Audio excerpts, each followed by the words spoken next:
Well, now let's talk about how to impregnate your money for it to make babies. What exactly does it even that mean, by the way, in the first place? How exactly do you impregnate your money for it to make babies? This is a very simple concept that I'm going to share with you for it to make sense, because sometimes when we share big names like investments, hey, you put your money on go and all those kind of things, don't have idle cash and what have you, it becomes a bit complicated for some of the people. Let's talk about the simple language that you understand. And I'm going to ask you a very simple question. Why do you give birth? Why do you have babies? Okay, so the main reason why we do have babies is because of the continuity of the generation. Okay, it's called the continuity of the generation. Okay, basically it's because of the selfish purposes. Yeah, I just want to be called a dad, I want to be called a mom, all those kind of things. Okay, now see, it's for the continuity of the what of the generation. You want to be assured that, hey, even if I'm not here, who you as the parent or as the primary individual, right? Whoever comes in actually gonna represent you. Because in Africa, you having kids is a big deal. Whereby, let's say for example, I as Joseph decides to have babies, then it means from me, I'm like the primary of what do we call it? Like I'm the genesis of the generation of that money. So whoever comes after me, from me, then I am the source.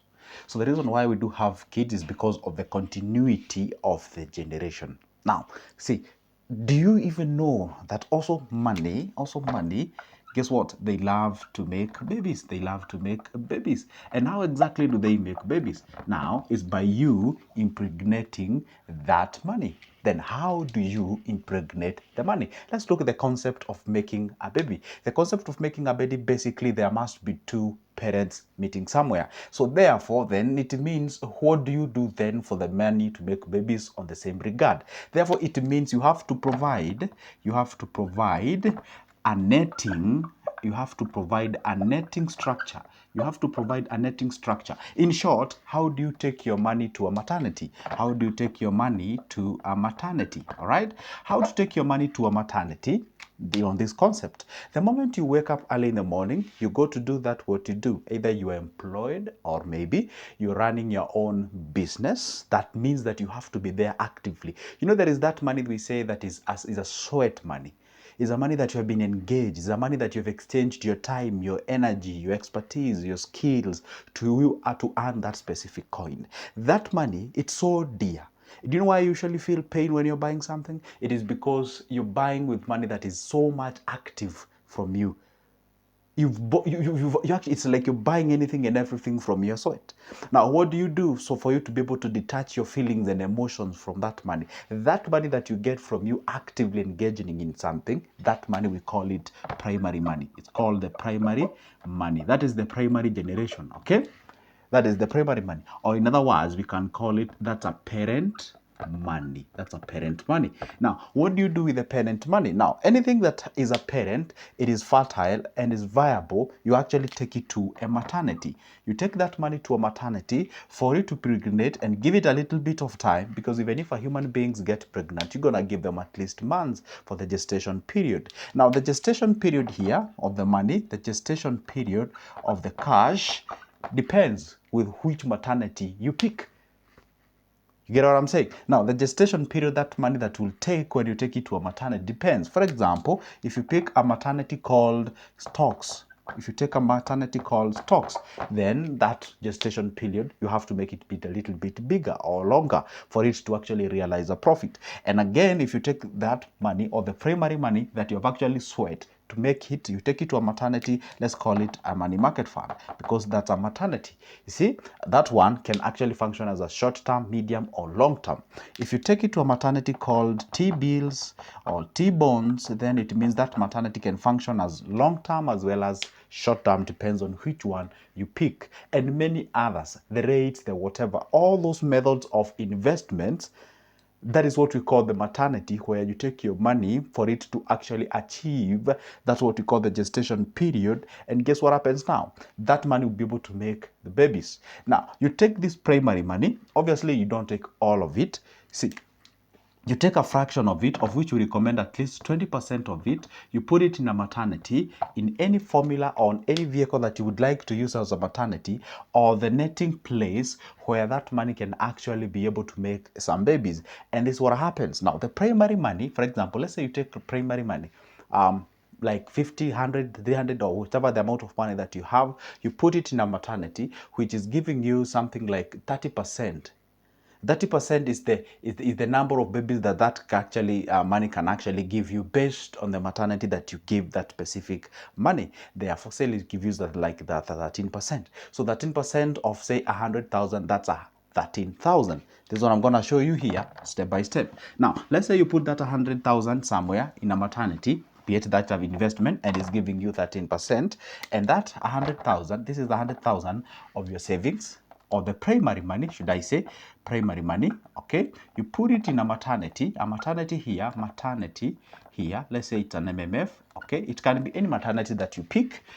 Now, that maternity gives you 13%, that is per annum, okay? And guess what happens? That 13% per annum, it means 13,000. 13,000. Therefore, it means this 13,000 that you get, this is what you call the baby money. This is what you call the baby money. And now this baby money, all right, is what you use now to pay for your things. We call them the entertainment, buying those cars that you need, living in that life that you want. And by the way, the moment you're using this money to do that thing that you want to do, you'll never feel the pain. Why? Because your primary money, the 100,000 that you actually earned with the sweat and all the things that you applied for you to earn this money, therefore, it means you won't even have the pain because the money is out there, by the way. And then you still have this 13,000. Then you can use this 13,000 to do your thing. This 13,000 is what we call the baby money. Now, this baby money, again, it can actually give birth. It can actually function as a primary money. You can as well subject this money to the same maternity ward. You bring that money back to the maternity ward for it to give more babies. And again, those babies, you can again subject them back to that maternity ward, give more babies, and continually you can be able to achieve something. With that case regard, that's what we say it's a compound interest. Now, the mistake that most of the people do is that you get this 100,000, you just keep it somewhere in a savings. It is not making babies. It is not in a maternity. It is just doing nothing. And I'm going to ask you a very simple question. In an African setup, perhaps this may not applicable in the West, but in an African setup, let's say you get married and you're not having any kids. Obviously, society will be on you, asking you what's going on. Is everything okay? Are you having a good time? What's going on? Where are the babies? We want to get the babies and what have you. You get what I'm saying? For those who come from Africa can relate to what I'm talking about. So then it means that in that case regard, there is something that you expect from you. Now, what you do is that you take this money, you just put it in a savings. Saving is whereby you take that money, you don't take it in a maternity, you don't take it to a vehicle that's actually generating something, you just keep it somewhere. And then you're expecting a miracle to happen. So what you do, you eat from your coffers. You eat from your coffers, and that money is not generating anything. This is when we say this money is idle. This money is actually, quote unquote, doing nothing. It's like it's in a dead capital kind of a thing in state, or that kind of a thing. So other people are the ones that are taking advantage of this money that you have it in your bank, in your savings, in whichever the method that you're having as your savings. And I said, you do not save money if your savings reasons does not fall under these three things. Number one, you either save to buy something, you save to invest, or you save for emergency fund. Those are the three reasons. If your savings is beyond or it's not within those one, don't even save that money, just eat it. That's how exactly it goes about. So what I'm trying to drive a point is that this baby money is the one now that we use to cater for other bills. And that's why you find most of the people are actually the wealthy people, the rich people, or for those people in the process of becoming wealthy, they know the concept. They usually use this money for their survivals, and actually the primary money is actually safeguarded. That is exactly what we say. How do you impregnate your money for you to realize something? Okay, now the concept is actually not complicated when I use the things or the terminology that you can actually relate with. And by the way, before I even say anything, before I continue, did you take your time? Did you take like that 2 seconds to check that? By the way, I don't know whether you know one thing. Just check down below there. next to my subscribers, the number of subscribers that I have, okay, there is something black there written subscribe. Hit that magical button, does not cost you anything, is free of charge, and make sure that you like the video. Yeah, there is a something like looks like this, like a thumbs up. Hit that thumbs up and make sure that you comment on the comment section. Let's continue. Now, when we talk about continuity of the generation, this way ensures that your money will be there when you are not there. Why do we invest? Why do we make sure that our maternity, for example, just use the simplest concept that you usually actually use when you're giving birth. Yeah, when you give birth or when you give birth to babies, the simple concept is that you're doing that for the sake of the continuity of your generation. There is another reason out there. People don't want to talk about it much, but it plays a vital role, okay? One day you're gonna be old. And one day when you're old, it's expected that your kids will actually be by your side. Well, they may or may not. This one I know it's arguably, it's debatable. Depends on where you're coming from. Because sometimes they can take you to an old, what do you call it, this place where the old people are taken to be nurtured or taken care of. The point is, at least when you grow old in African setup, we expect that those kids are the one that will actually take care of you when you actually do not have the active energy and all those kind of things. So now, what do we, and then now use that concept, use that understanding, contextualize that in this regard as far as the investments are concerned. You actually use that money that has actually is being given birth. That's what we call the baby money. You use that money to take care of you when you do not have the energy to actively put on some cash into the coffers of the active income. So this is the one that takes care of you as you move along the way. And this is what I always tell people. If you have a business and you tried the best as you can to transform that business into an entrepreneur, to make yourself an investor or an entrepreneur to your business. This is where maybe you have the board of directors, you have the Senate, you have the people who can make decisions, in place of you and all those kind of things. Like you've said, hey, guess what? There are businesses that you can say, hey, I'm not going to invite any investor into my business. I'm going to run the show throughout the times. And there's some situation whereby you can say, I'm going to actually put doors open. Anyone who has the cash can actually come and be able to do what? To invest with me. And then at that case regard, if then you did put that, sort of a structure that you brought in some people to invest your business, then you're a little bit needed from the business. Then decisions can be made from other guys who actually have the interest on your business.